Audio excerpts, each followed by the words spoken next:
Kreml Hair Tonic and Kreml Shampoo present the new adventures of Sherlock Holmes, starring Nigel Bruce as Dr. Watson and Tom Conway as Sherlock Holmes. And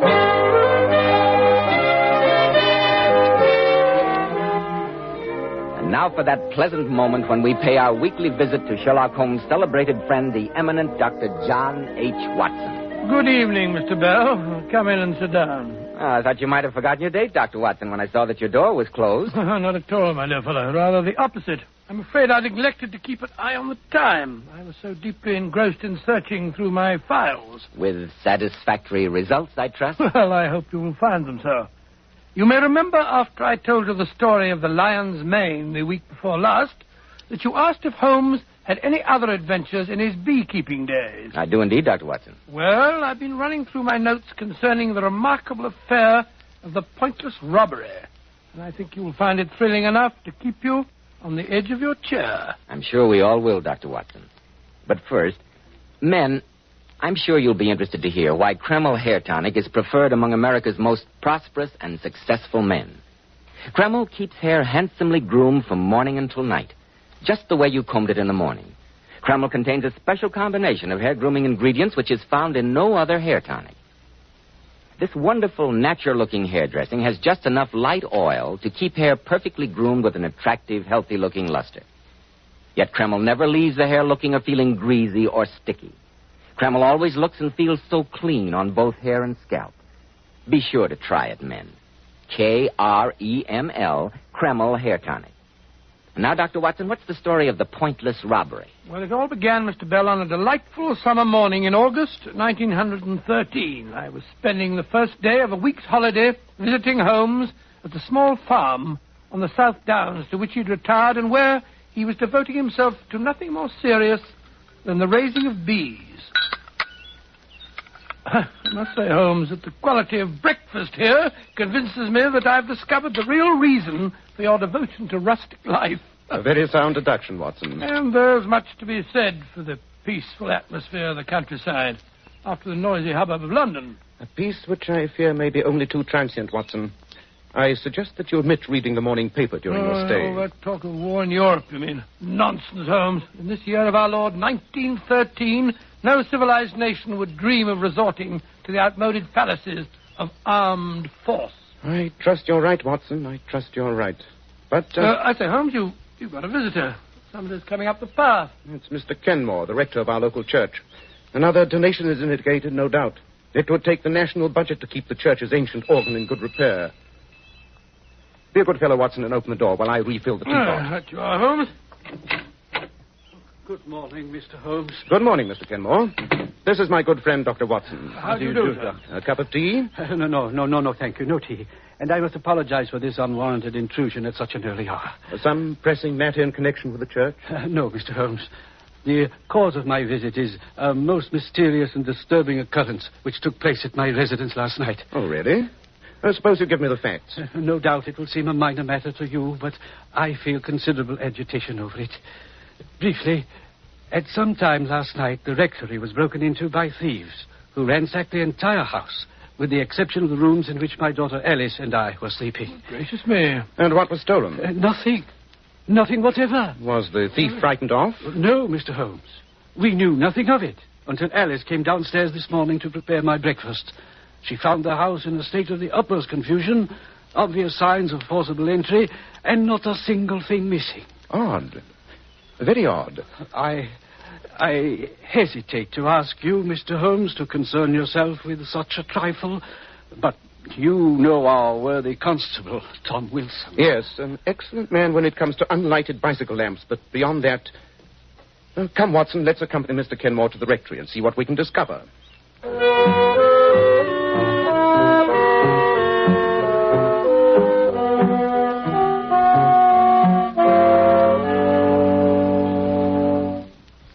Mr. Holmes, as Father told you, absolutely nothing seems to be missing.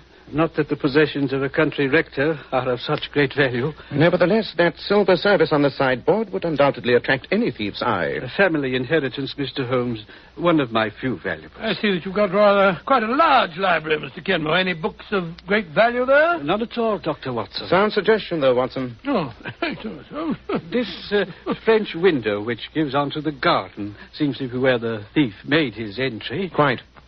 A circle of glass cut out of one of the panes. Then a gloved hand reaching in to turn the key. A gloved hand, Mr. Holmes? Undoubtedly, my dear. The blurred impressions are quite characteristic. And now that you've seen everything, Mr. Holmes, what do you make of it? It presents a most interesting problem, Mr. Kenmore. The disorder of the rooms would indicate a search for some definite object, even though you assure me that you know of nothing of value in your possession. And we must wait for developments. I think you and your daughter should most certainly be on your guard against the thief's return. You really think there is... Mr. Kenmore, my friend is apt to see criminals behind every bush, the natural result of a lifelong career. Perhaps, Watson, perhaps. Well, we must be getting along. I wonder, Mr. Holmes, if you and Dr. Watson would do me a great favor before you go. Of course, if it's in our power. Well, what is it? Would you think me too bold if I asked you to let me take a snapshot of you both? Oh, really, Alice? I gave Alice a camera for her birthday last week, Mr. Holmes, and ever since then she's been making life miserable for everyone. I'm sure you could find two handsomer subjects, my dear. But Watson and I will be glad to have you immortalize our features. Yes, of course, naturally. Oh, thank you, Mr. Holmes. I brought my camera down from my room, hoping you'd say yes. Well, I'm very sorry. I was just wearing this old Norfolk jacket. If you stand here, right beside the front door.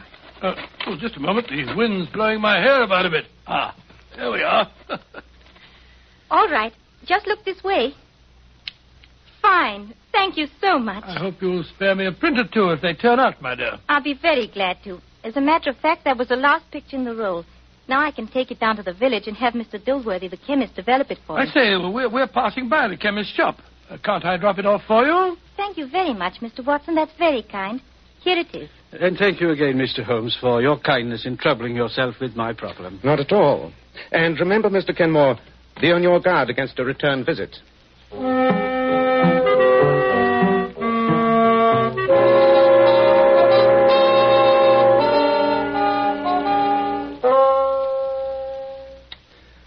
Looks to me as though you're falling asleep over your book, Watson. That's it.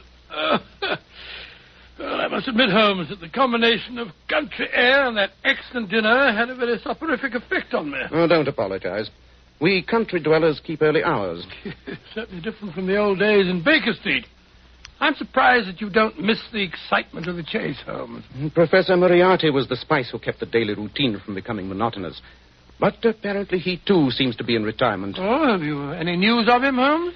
The last I heard, Scotland Yard had him fairly definitely located in South America. South America, huh? Which would indicate to anyone knowing the professor as well as I do that he may be anywhere on the face of the globe with the exception of South America. Well, old fella, I'm going upstairs to sleep the sleep. What the devil's that? The church bell. Come on, Watson. There must be something wrong at the rectory.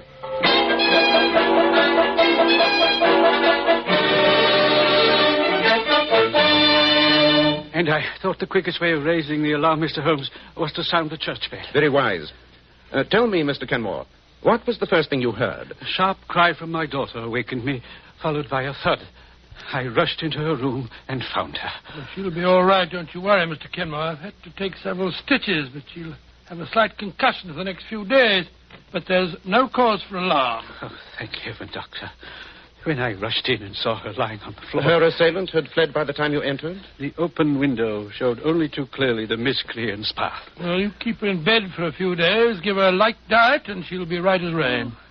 Oh, that face, the window. Well, she's semi-conscious, poor girl, to be quite expected after such a blow. No, don't touch me. Please. It's there on the shelf. No. The sleeping draught that I gave her will take effect soon. I blame myself, Mr. Holmes, for not having paid more attention to your warning. But That's of no importance now, Mr. Kenmore. What's that? Someone at the door. Pardon me. Wilson, high time you got here. You received my message? Oh, take your message as it brought me here, Mr. Kenmore. Worthy Constable Watson. There's been worse things happening in the village. What is it, Wilson? Oh, Oh, good evening, Mr. Holmes. Oh, there's fair devil's work afoot tonight. Oh, come, my man. What's up? Well, it's Mr. Dilworthy, the chemist. Well, what about him? In his rooms where he lives, back of his shop. Dead. Oh, Lying there on the floor with his head crushed in something savage. Dilworthy? Oh, horrible. Some prowling thief. No. Oh, no, sir. With the cash box sitting there in plain sight, with £4 and some odd shillings plain to see and not a penny touched. Dilworthy. Wait a moment. The ransacking of this house, the attack on Miss Alice, and now this. There's only one common denominator which applies to all three. I don't understand, Mr. Holmes. That film from Alice's camera, Watson. After we left here this morning and went to the village, you left it at Dilworthy's? Of course, it's got a... Oh, matter of fact, Holmes, I'm afraid I forgot all about it. Here's the roll in my pocket. I must apologize to Miss Alice. Not a bit of it, Watson. What do you mean, not a bit of it, Watson? I'm convinced that roll of film holds the solution of the mysterious events of the past 24 hours. And due to your convenient lapse of memory, we are in possession of the prize. But what prize are we in possession of? That, Watson, remains to be seen. Come, we just have time to catch the late train for London. A visit to Scotland Yard's laboratory will reveal the precious secret which that film is evidently concealing.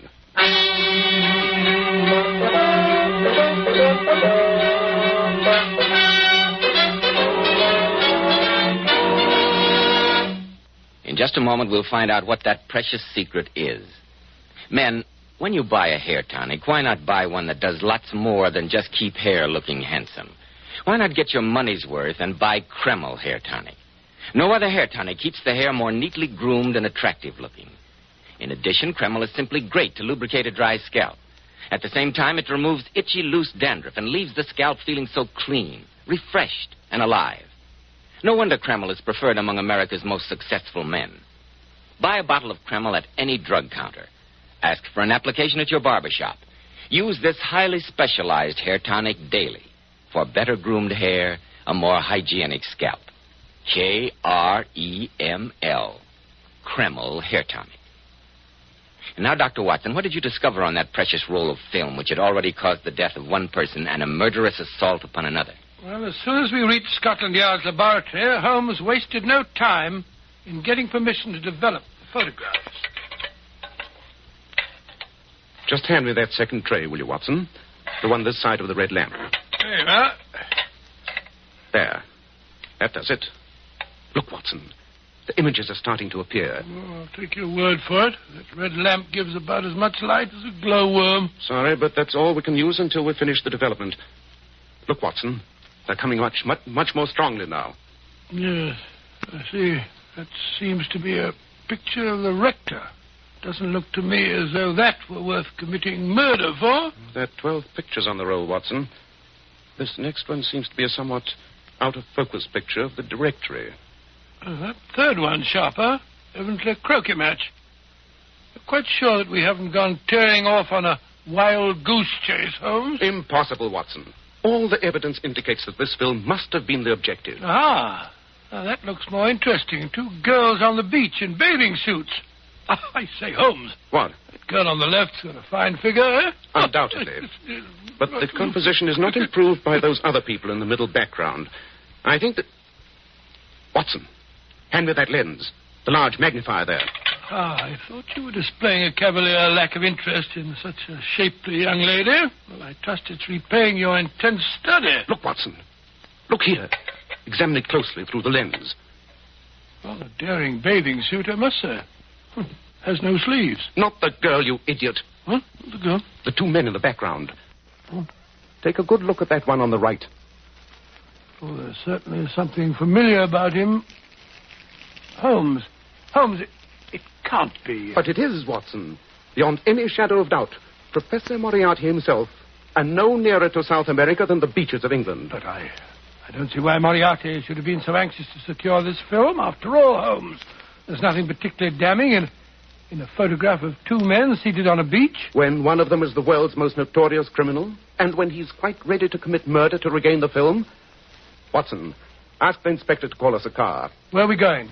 You and I and this precious film are paying a visit to Sir Edward at the Foreign Office at once.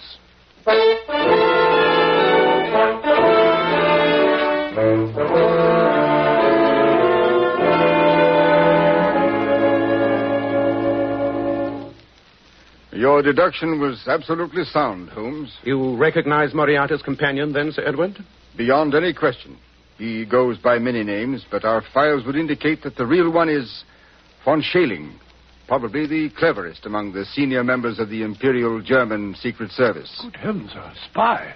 Yes, precisely, Dr. Watson. I should imagine, Sir Edward, that his dealings with Moriarty must be of great importance, since they required him to come to England in person. I'm quite sure of it.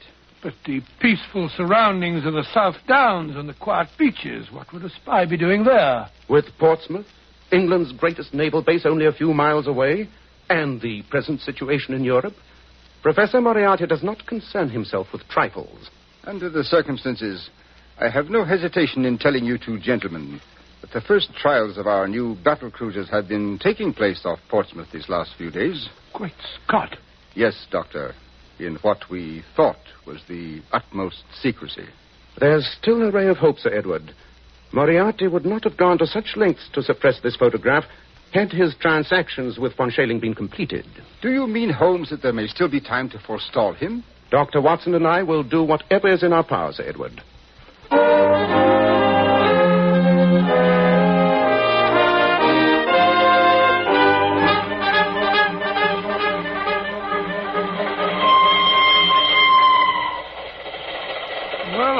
Judging from the sudden change in your expression after your silence this past hour, you've evidently had an inspiration. We must bait a trap, Watson. And that film must be our bait.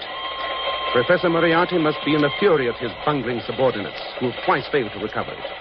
If I know the professor, he'll make the next attempt himself. Well, you can't take an advertisement in the newspaper, Holmes, to lure Moriarty into a trap. If Alice and her father will cooperate, I have a method that is better than any advertisement. Oh? What's that? Evidently, Watson, you're not acquainted with the post office and the postmistress of the average village, to which Falworth is no exception. She fills the function of a town crier with the utmost efficiency. She will be our advertisement.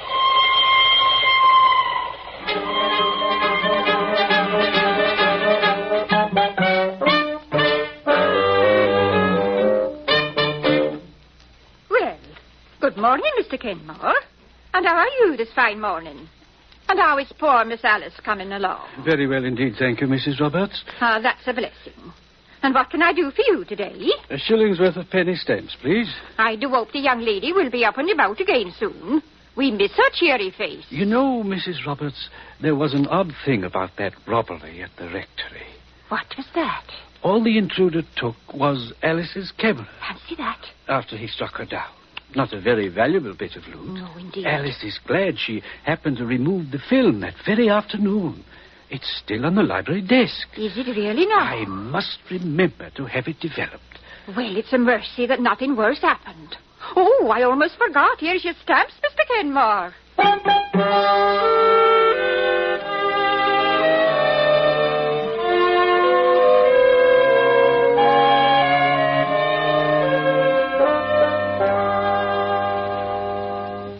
And I think I can assure you, Mr. Holmes, knowing our worthy postmistress as I do, that the misinformation I gave her has by now been widely disseminated. Excellent, Mr. Kenmore.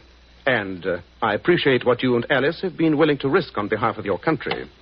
At least the falsehood I told was in a worthy cause. I only wish Dr. Watson would let me get out of bed and come downstairs into the library with you when you take up your vigil tonight. I'd like to see that those horrible men get their just deserts. Really, my dear? You sound almost bloodthirsty. Well, I can't say that I blame Miss Alice for that. If someone had given me a crack on the head, I'd look forward to their downfall. Mr. Kenmore, I would have felt happier if you and Alice were not in the house.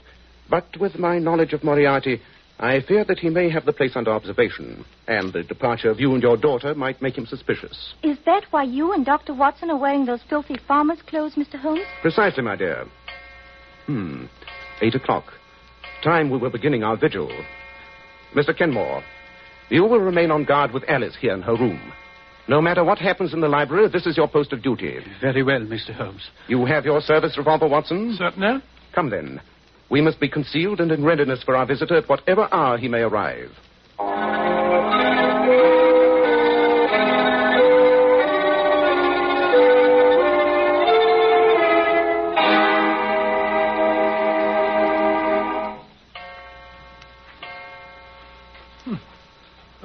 2 o'clock. I'm so cramped from standing behind these curtains that I thought it must be the morning. What price the peaceful countryside now, Watson? Well, I must say that... What is it? A faint sound on the gravel path. It might be a nocturnal animal or... No. There it is again. Footsteps. Is your gun ready, Watson? Ready, Holmes. He'll probably come through the French windows. It's the most inviting entrance. On your guard. Cutting up a pane of glass.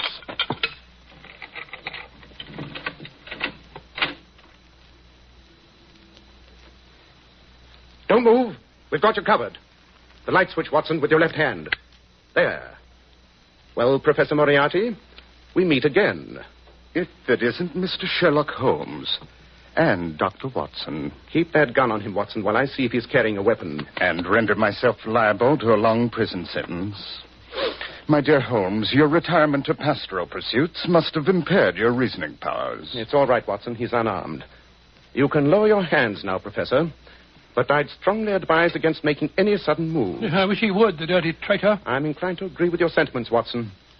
Moriarty, for once I intend to take the law into my own hands. I can forgive a criminal, or a forger, or a thief, or even a murderer. But a traitor is something else. I don't understand what you're driving at.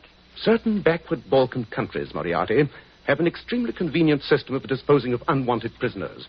They are invariably shot while attempting to escape. You wouldn't dare. You who have always stood on the side of the law. Have you ever known me to break my word? I assure you, Moriarty, that unless you consent to turn over von Schailing to us, together with any information you have for him, you will be dead by the time I count 10. And I promise you that Watson won't hesitate either. Yeah, you bet I won't, Holmes. Take your choice, Moriarty. 1, 2, 3, 4. All right, Holmes. You win. This time.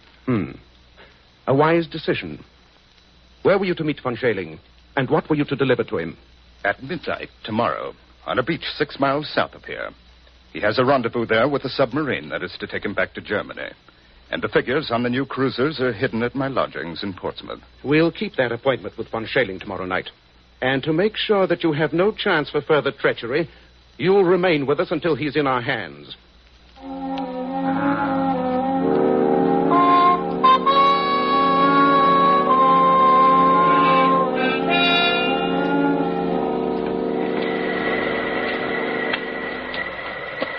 This is the spot, Professor Moriarty? 500 yards south of the abandoned dock, yes. Very well. Watson and I will remain here behind these bushes. You, Professor, will walk out alone onto the sands. I intend to take no chances of scaring off our quarry. I haven't much choice in the matter. Just a moment. Yes? Remember that we have you in plain sight, that the moonlight is strong, and that the slightest sign of treachery will be the signal for your well-deserved execution. I won't forget, Mr. Holmes. I hate to think of his going scot-free, Holmes. You cannot hate it more than I do, Watson. But letting him go free is a cheap price to pay for the scotching of his plans and the capture of von Schailing. Here comes a car. This must be von Schailing. No one else would be on this deserted road at this hour of night. Oh, the car's stopping. There's only one man in it. He's getting out. It is von Schailing. Ah, Herr Professor. I knew I could depend on you. Right, Watson. Put up your hands, you. The devil... Look out, Watson! Quick work, Watson. Oh, curse you, Moriarty. You have betrayed me. Precisely, Herr von Schailing. But why should the fact that a traitor will engage in a double betrayal surprise you? He'll be all right, Holmes. Hiding a nasty flesh wound in his leg. Well, Mr. Holmes, you have the papers and the spy. I've kept my part of the bargain. Now you keep yours. Don't worry, Moriarty, I shall. But you can count yourself lucky that the stakes for which we were playing were far more value than your traitorous life. I promise you that next time we meet, you will pay your long overdue reckoning. I shall look forward to it. Au revoir. Till our next meeting. What infernal cheek. I hate to see him go free. No more than I do, Watson. Well, at least we've had the best of the bargain. Now let's load our prisoner into the car. And who are you, anyway? The devil? Oh, hardly so eminent a personage, von Schailing. My name is Sherlock Holmes. So, I might have guessed. Oh. He's fainted. This as well, perhaps. Here, Holmes, we'll put him in the back seat of the car.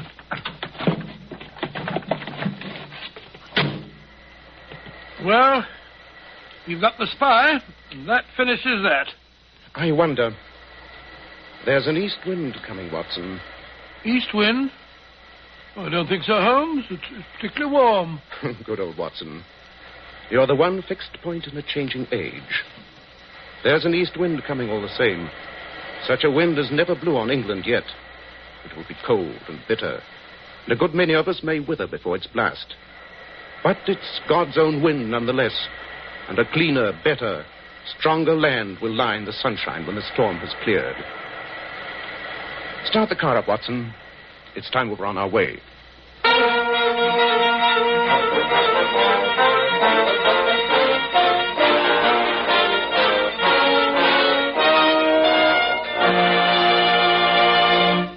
And now may I introduce one of the outstanding authorities on feminine beauty.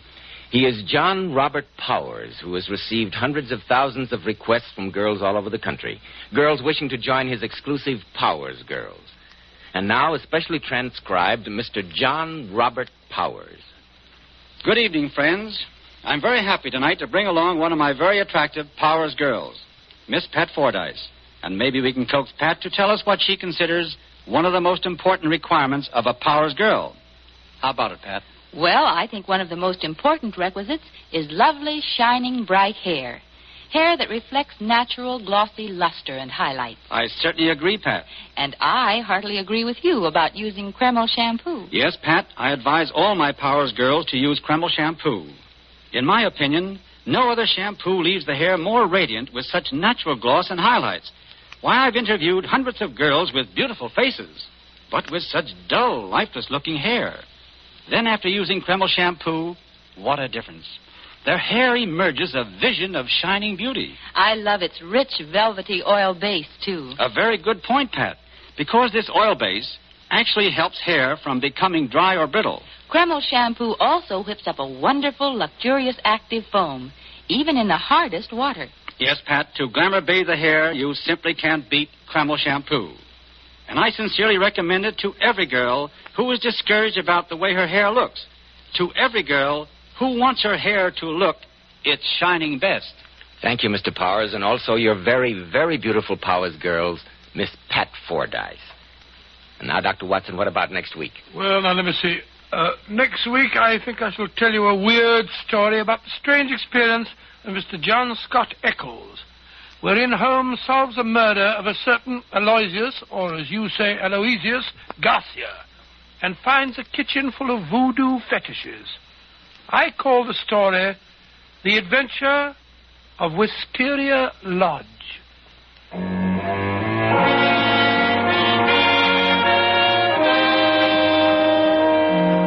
Tonight's Sherlock Holmes adventure was suggested by an incident in Sir Arthur Conan Doyle's story, His Last Vow. Nigel Bruce appeared by permission of California Pictures. Tom Conway through the courtesy of Eagle Lion Pictures. The Sherlock Holmes series is produced by Tom McKnight, with original music composed and conducted by Alex Stangert. This is Joseph Bell, speaking for Kreml Hair Tonic and Kreml Shampoo, and inviting you to listen next week at this same time, when Dr. Watson will tell us about the adventure of Wisteria Lodge.